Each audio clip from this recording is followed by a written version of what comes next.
नमस्कार, face to face में आपका स्वागत है। मैं हूं सलमान और आज हम चर्चा करेंगे उस व्यक्ति से जो महाराष्ट्र के कैबिनेट मिनिस्टर हैं खाद्य आपूर्ति विभाग के।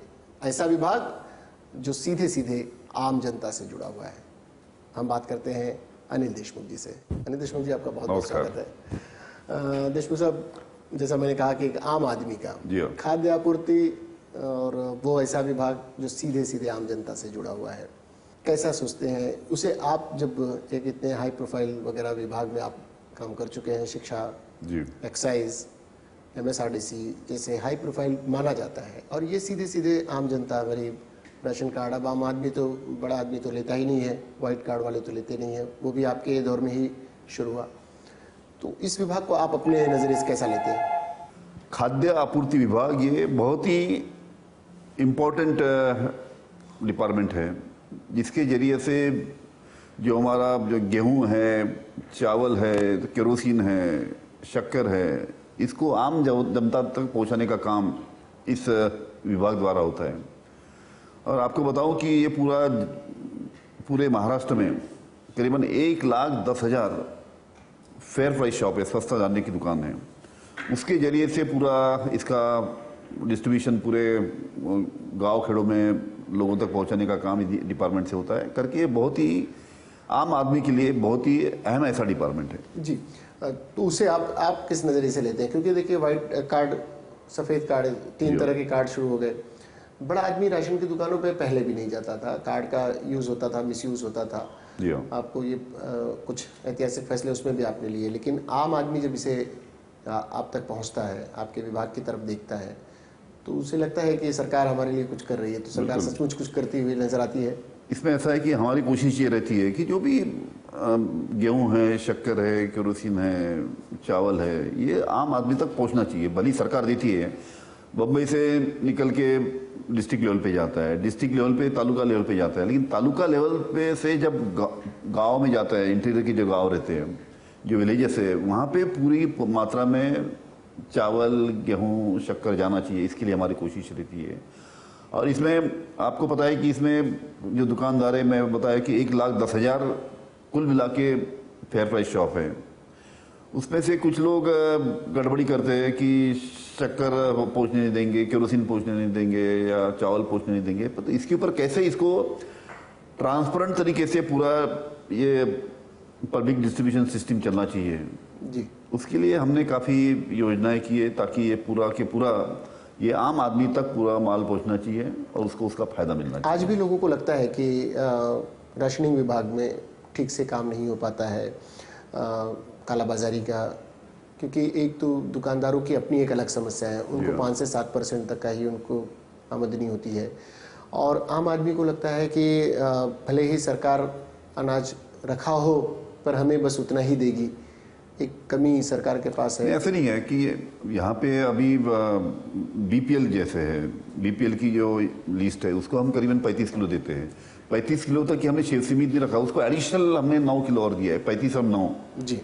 उसी प्रकार जो APL के हमारे लाभार्थी है, उनको भी हम 15 किलो उनको अनाज देने का प्रावधान है। और केंद्र शासन में आपको पता है कि आदरणीय शरद पवार साहब वहाँ पे कृषि मंत्री है, वो तो हमारे जितना भी राज्य की मांग है वो पूरी मांग पूरा के पूरा अनाज ज़्यादा। और उनका कहना है कि अभी खास करके अभी दुष्काली परिस्थिति कुछ जिलों में, करीबन 15-16 जिलों में जी दुष्काल है, तो उसमें तो उनका कहना है कि जितना अनाज महाराष्ट्र को लगता पूरा के पूरा केंद्र शासन देंगे। और हिसाब से हमने एक प्रपोजल बना के केंद्र शासन की तरफ भेजा है।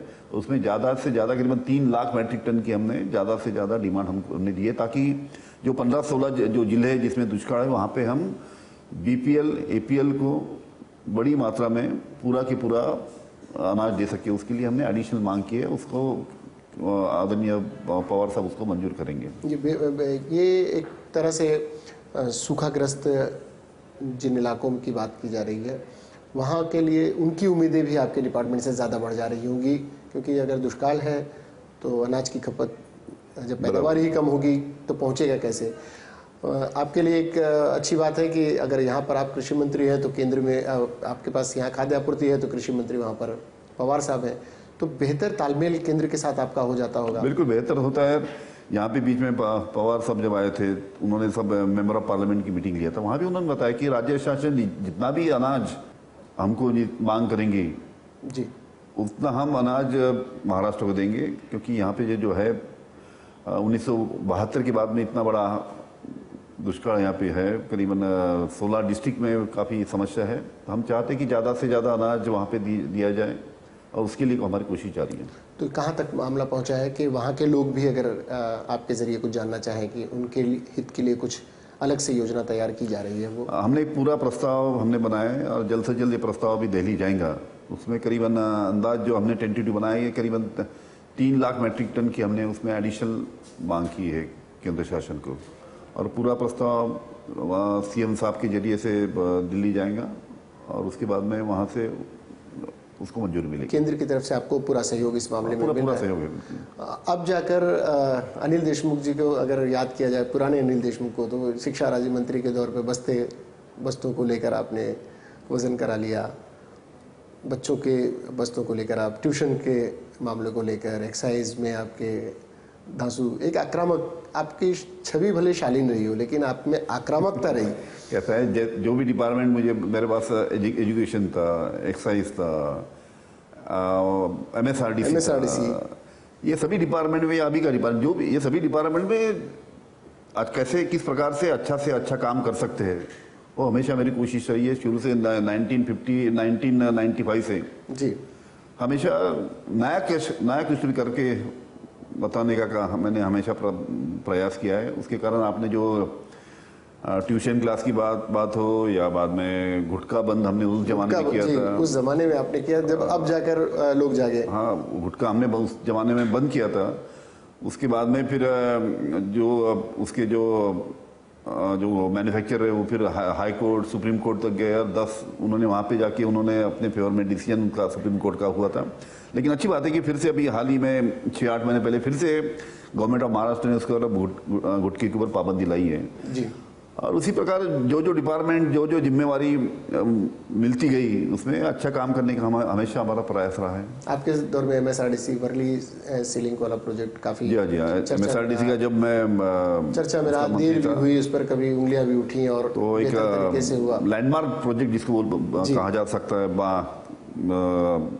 वर्ली का जो सीलिंग है बांद्रा वर्ली का, वो that was the landmark project of government of Maharashtra. और आज आपको सभी को पता है कि उसके कारण किस प्रकार से सुविधा वहाँ पे हुई है। जी, तो वो कहीं कसक रह गई, कुछ अधूरा भी रह गया, उसे और भी जगह जोड़ना था और आप अब उस विभाग, हाँ, उसमें एक्चुअली बांद्रा से वर्ली और वर्ली से हाजी अली ऐसा वो सेकंड पैच था। हमारे टाइम में उसके टेंडर निकले थे, लेकिन बीच में कुछ दिक्कत आने के कारण शायद वो अभी खैर मेरे पास से डिपार्टमेंट नहीं हो, लेकिन कुछ दिक्कत आने के कारण वो टेंडर उसको खोल नहीं पाया और वो काम सेकंड फेज का काम हो नहीं पाया।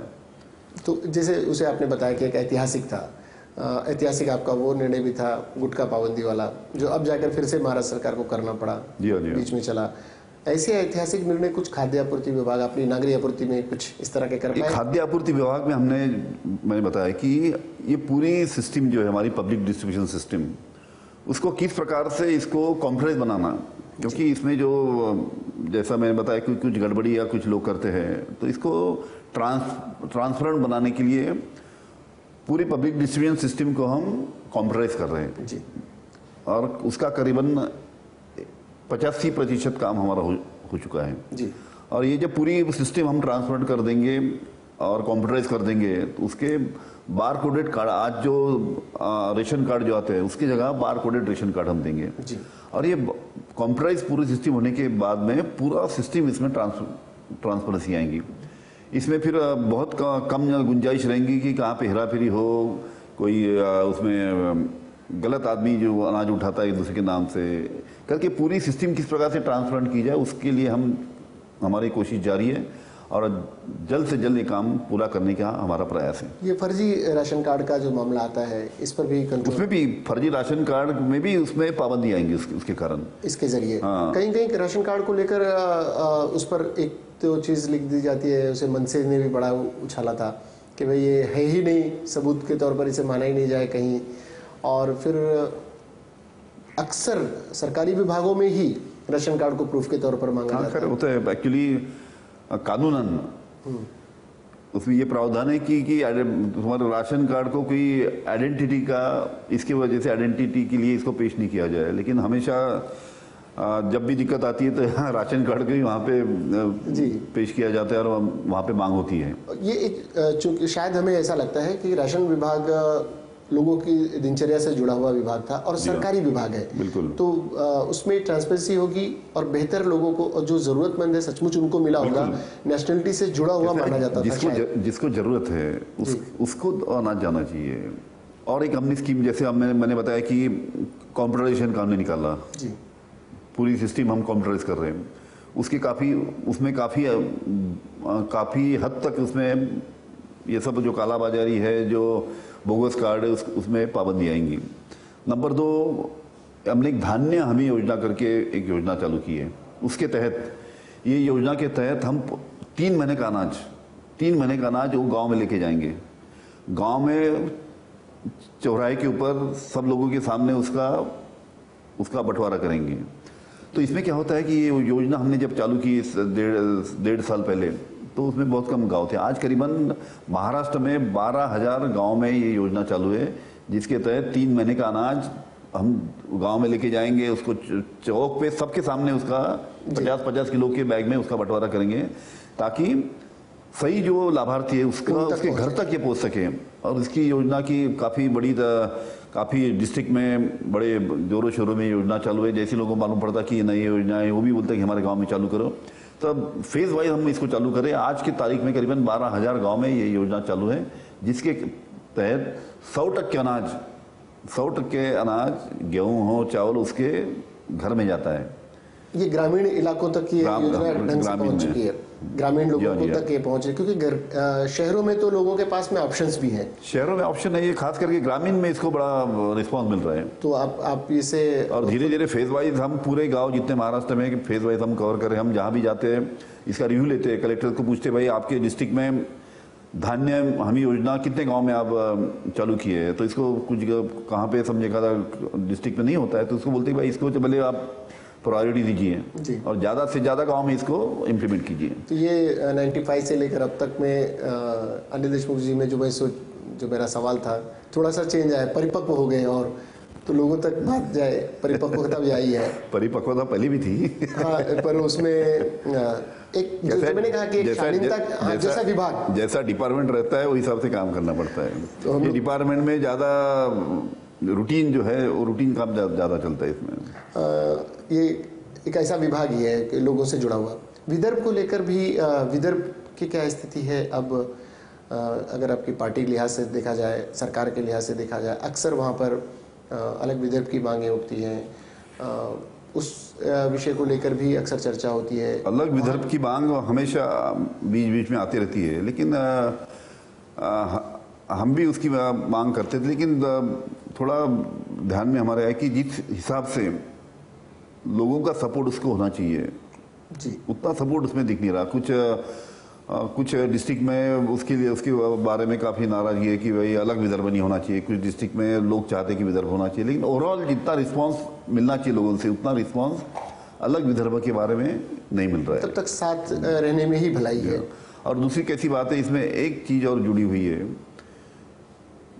कि जो भी नेता कुर्सी से हट जाता है जी, तो ये मुद्दे को पकड़ लेता है कि ताकि उसकी राजनीति चलती रहे। उसके बारे में लोगों की काफी ये एक बेहतर चीज़ कही आपने कि जब भी शुरू होता है वो एमएलए या मंत्री या सांसद नहीं है तो अलग विदर्भ की मांग अलग विदर्भ की बात करता है और अपनी राजनीति का चलाते रहता है। लेकिन उसके कारण ये थोड़ा इसमें बदनामी हुई है कि भाई आप विदर्भ की बात करते हैं, लेकिन जब आप खुर्सी पे रहते हैं, पावर में रहते हैं, उस टाइम आप इस मुद्दे को क्यों नहीं उठाते? हमने इसकी मांग की थी, मैं कुर्सी पे रहने के बावजूद भी इसकी मांग की थी। मैं जब मिनिस्टर था उसकी भी उस टाइम भी हमने मांग की थी। लेकिन आम जो नेता है हमने देखे कि कुर्सी से हटने के बाद इसकी मांग करते हैं विदर्भ। और हमारे जो नेता है आदरणीय पवार साहब ने भी बोला है कि भाई विदर्भ की जनता चाहती है कि विदर्भ अलग होना चाहिए तो अलग होना चाहिए जी। मतलब जनता की भावनाओं के हिसाब से जनता की भावनाओं का उसमें सम्मान किया जाए। विदर्भ एक चीज़ के लिए और भी काफ़ी बदनाम रहा आत्महत्याओं को लेकर, जी, अब जी। उसमें क्या अब क्या स्थिति है, वहाँ के लोग क्या सोचते हैं? नहीं, बीच में जो कुछ काफ़ी डिस्ट्रिक्ट में जो आत्महत्या का जो सिलसिला चालू था, उसमें उसके लिए काफ़ी केंद्र शासन ने भी काफ़ी योजनाएं, नई नई योजनाएं चालू की। राज्य शासन ने भी कुछ अच्छी अच्छी योजनाएं चालू की। उसका असर काफ़ी अच्छा हुआ है और उसका बहुत अच्छी तरीके से इम्प्लीमेंटेशन हुआ। उसके कारण ये अभी धीरे धीरे अभी ये जो बीच में जो काफ़ी बड़ी तादाद में आत्महत्या होती थी, अभी काफ़ी नए नए इम्प्लीमेंटेशन गवर्नमेंट ऑफ इंडिया भी काम कर रही है, गवर्नमेंट ऑफ महाराष्ट्र भी इसके ऊपर काम कर रही है और काफ़ी राहत देने का काम लोगों को चालू है। उसके कारण काफ़ी अभी आत्महत्या कम है। जिस तरह से पश्चिमी महाराष्ट्र की तरफ और खानदेश वगैरह की तरफ सूखा इस बार चर्चा में आया है, विदर्भ की तरफ तो पहले से ही ये मामला था। तो नहीं, इस टाइम जो दो चीजें, 1972 का जो सूखा है जी, उसके बाद ये उसके बाद उस टाइम अनाज की कमी थी जी, अब अनाज भरपूर है। दोनों में फर्क 1972 और 2013 में फर्क यह है कि 1972 में अनाज की कमी थी, पानी की कमी थी। जी। इस टाइम अनाज की कमी नहीं है, जी, पानी की कमी, तो पानी की किल्लत है। जी। पीने का पानी हो उसकी इतनी किल्लत है या सिंचन का पानी हो। अब ये आप देखिए ना कि महाराष्ट्र में करीबन 16 जिले में, मराठवाड़ा, बाद में उत्तर महाराष्ट्र, पश्चिम महाराष्ट्र के कुछ जिले, इसमें बरसात नहीं हुई। बरसात नहीं ना होने के कारण जो कुएं को पानी आना चाहिए या जो बोर को पानी आना चाहिए, जो भी ग्राउंड लेवल वाटर टेबल बढ़ना चाहिए, वाटर टेबल बढ़ नहीं पाया, पानी नहीं हुआ, फसल नहीं हुई और उसके कारण पीने के पानी की बहुत ज़्यादा किल्लत 15-16 डिस्ट्रिक्ट में है। और उसके लिए शासन पूरा प्रयास कर रही है कि किस प्रकार से इस जो किल्लत से किस प्रकार से इसमें लोगों की राहत लोगों को दी जाए, इसके लिए राज्य शासन पूरा प्रयास कर रहा है। एक तरफ ये प्राकृतिक मार है, एक प्राकृतिक ही मार कही जाए जी, बिल्कुल, हाँ। और ऐसे इसी के बाद आगामी वर्ष चुनावी वर्ष होगा, तो आपको लगता है कि इसका इम्पैक्ट कहीं चुनाव पर भी पड़ सकता है? नहीं, चुनाव, खैर कोई चुनाव को देख के इसकी लोगों को राहत देने का काम कोई करता नहीं है, ये तो आपकी जिम्मेदारी बनती है। लेकिन जिस प्रकार से आज ये 15-16 डिस्ट्रिक्ट में आज जो समस्या खास करके पानी की किल्लत है, उसके लिए कैसे ज़्यादा से ज़्यादा लोगों को टैंकर के जरिए से पानी पहुंचाना चाहिए, वहाँ पे सिंटेक्स टैंक लेके उसमें कैसे स्टोर करना चाहिए, सरकार इस दिशा में कुछ कर रही है। और उसी प्रकार जो वहाँ के जो हमारे गाय या भैंसे हैं जी, उनको किस प्रकार से उनको चारा उपलब्ध कर देना चाहिए। इस प्रकार से शासन पूरी तरीके से अपनी तरफ से कोशिश कर रहा है कि ज़्यादा से ज़्यादा राहत इस डिस्ट्रिक्ट में मिलना चाहिए करके। जो मैंने चुनावी वर्ष की बात कही, आगामी चुनाव है, कांग्रेस, राष्ट्रवादी कांग्रेस पार्टी, मुझे एक बात का बड़ा दुख होता है कि इतना बड़ा दुष्काल है आज जी पूरे महाराष्ट्र में 16 डिस्ट्रिक्ट में, इसके ऊपर भी राजनीति करने का कुछ नेता जो काम कर रहे हैं, वो बड़ी दुख की बात है। मतलब दुख होता है कैसे, ये तो प्राकृतिक चीज है ना भाई। बरसात नहीं आई उसके लिए कोई जिम्मेवार नहीं है, बरसात नहीं आई करके कुएं में पानी नहीं है, तुम्हारे जितने भी तुम्हारे धरन है उसमें पानी नहीं है, और ये प्राकृतिक जो चीज है उसके वजह से जो आपत्ति आई है उसकी राजनीति करना मैं समझता हूँ कि बहुत गलत चीज है। इस वक्त ऐसे वक्त सभी लोगों ने इकट्ठा आके किस प्रकार से आम आदमी की समस्या वहाँ पे हल कर सके, उसके लिए इकट्ठा काम करना जरूरी है। एक अपील अनिल देशमुख जी की तरफ से है उन राजनेताओं के लिए जो सूखे पर राजनीति कर रहे हैं कि सूखे पर राजनीति ना हो, कम से कम प्राकृतिक आपदा में सब मिलकर काम करें और आम जनता के लिए काम करें। और हम भी अपने चैनल के माध्यम से उन नेताओं तक ये संदेश देना चाहते हैं कि कम से कम ऐसे मुद्दे पर राजनीति से परहेज हो और सभी को साथ लेकर सूखाग्रस्त क्षेत्रों में काम किया जाना चाहिए। जैसा हमने कहा कि चुनावी वर्ष है और कांग्रेस, राष्ट्रवादी कांग्रेस पार्टी के बीच में अक्सर कभी नरम रिश्ते, कभी गर्म रिश्ते, कभी बयानबाजियाँ, कभी एकला चालोरे, कभी राष्ट्रवादी की तरफ से आता है, कभी कांग्रेस की तरफ से आता है, तो उसे किस रूप में लिया जाए? ऐसा है, कांग्रेस और राष्ट्रवादी इकट्ठा सरकार में है जी, और चुनाव का टाइम है, अभी जब भी चुनाव आएंगे हम कांग्रेस के वरिष्ठ नेता, राष्ट्रवादी के वरिष्ठ नेता इकट्ठा बैठ के निर्णय लेंगे उसमें। तो ये फिर ये नूरा कुश्ती क्यों होती है नेताओं की तरफ से? ये कुश्तियों की बातें मीडिया वाले ज्यादा चमकाते हैं एक से पूछा फिर दूसरे से। समझे ना, बात छोटी सी रहती है लेकिन उसको इतना उछालते हैं लेकिन उसमें गंभीरता इसलिए भी इन चुनाव में आएगी क्योंकि संकेत ये भी दिए जा रहे थे कि शायद महाराष्ट्र नवनिर्माण सेना और शिवसेना के बीच में तालमेल भी हो सकता है, बिखरे लोग इकट्ठा हो सकते हैं, महायुति बन सकती है। तो ये चिंता का विषय नहीं हो सकता है? नहीं, मुझे लगता नहीं है। जिस प्रकार से शासन जो राष्ट्रवादी और कांग्रेस जिस प्रकार से काम कर रही है लोगों के लिए, उस प्रकार से किसी भी प्रकार की युति हो जाए तो उससे कुछ फर्क नहीं पड़ेगा। और अभी हाल के दिनों में खासकर राष्ट्रवादी कांग्रेस पार्टी और महाराष्ट्र नवनिर्माण सेना के बीच में जिस तरह के बयानबाजियां हुई, फिर उनके बाद में हिंसक रूप लिया कहीं कहीं मामले ने, तो ये वर्तमान राजनीति के लिए महाराष्ट्र जैसे एक आदर्श राज्य माना जाता है पूरे देश में, यहाँ के लिए कितना उचित है? नहीं, वही चीज मैं बता रहा था कि आज की जो परिस्थिति है दुष्काल की, उसको हाथ में लेके उसको मुद्दा बना के राजनीति कर जो हुई है, मेन मुद्दा वही था जी।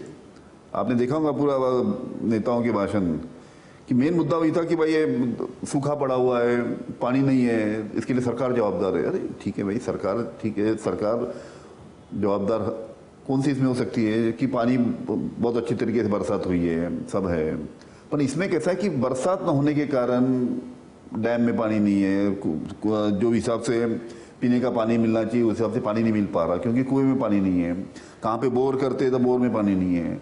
टैंकर, गवर्नमेंट ऑफ महाराष्ट्र इतनी बड़ी तादाद में टैंकर के जरिए से पानी सप्लाई करने का काम करिए, पीने का पानी, लेकिन पानी भरने के लिए भी 80-80 किलोमीटर जाना पड़ता है जी। पानी का होना भी तो जरूरी है, पानी का होना भी जरूरी है ना, लेकिन ये प्राकृतिक सब चीजें हैं, प्राकृतिक चीजें हैं, उसके बावजूद इसके ऊपर राजनीति जो हो रही थी बीच में जी, उसी को लेके मैं बोला था कि ये जो गलत है करके।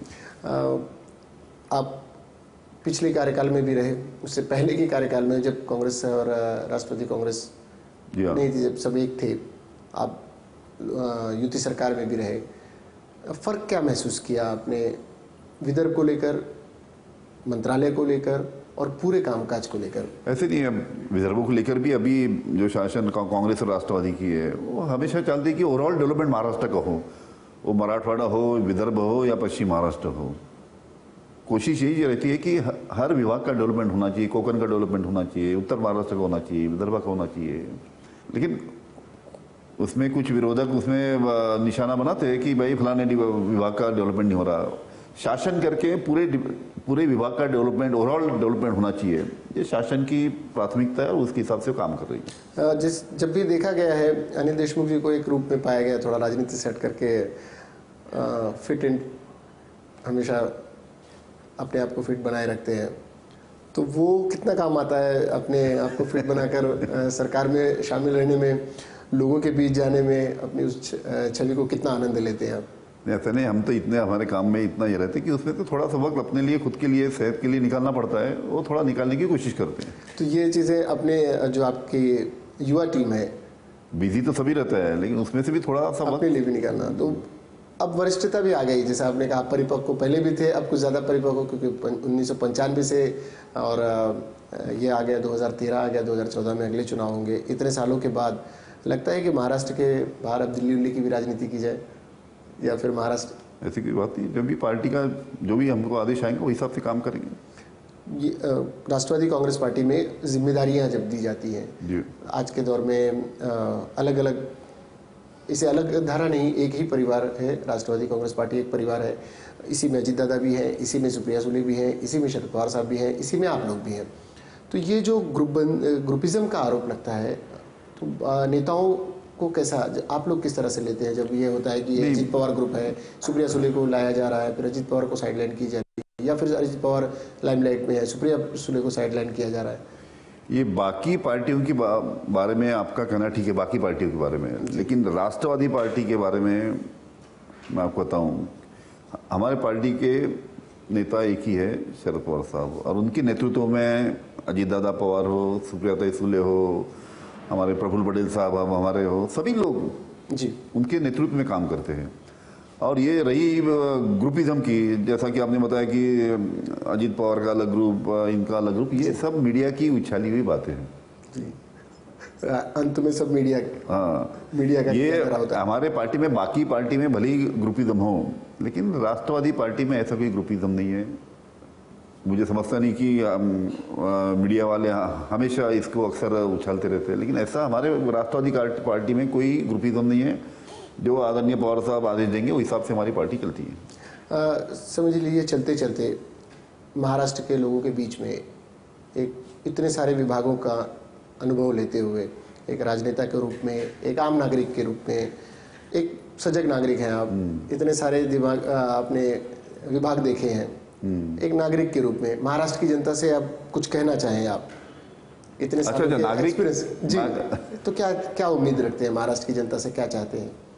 आपकी भी कुछ अपेक्षाएं, जैसे आपसे अपेक्षाएं हैं लोगों को, उसे आपकी भी अपेक्षा होगी कि इस तरह से महाराष्ट्र की जनता, कोई भी आम नागरिक हो, सरकार किसी की भी हो, चाहे वो कांग्रेस राष्ट्रवादी की हो कि और दूसरी पार्टी की हो, लेकिन आम नागरिक होने के नाते आम नागरिक यही चाहता है कि ये सरकार लोगों के लिए इसे काम करना चाहिए। जी, जिस प्रकार से राष्ट्रवादी और कांग्रेस यहाँ पे आम आदमी के लिए काम करती है, उसी प्रकार सबकी धारणा रहती है कि भाई जो सरकार जो भी है, जो भी पार्टी के है, इन्होंने आम आदमी के लिए काम करना चाहिए। इनकी जो भी अलग अलग डिपार्टमेंट की जो भी योजना है वो आखिर तक पहुंचना चाहिए, उसका फायदा उनको डायरेक्टली होना चाहिए। तो वही चीजें आप जनता से क्या अपेक्षा रखते हैं? जनता से अपेक्षा ही रखते हैं कि भाई जो भी योजना शासन इम्प्लीमेंट करती है उसका भी उन्होंने ज़्यादा से ज़्यादा फायदा लेना चाहिए।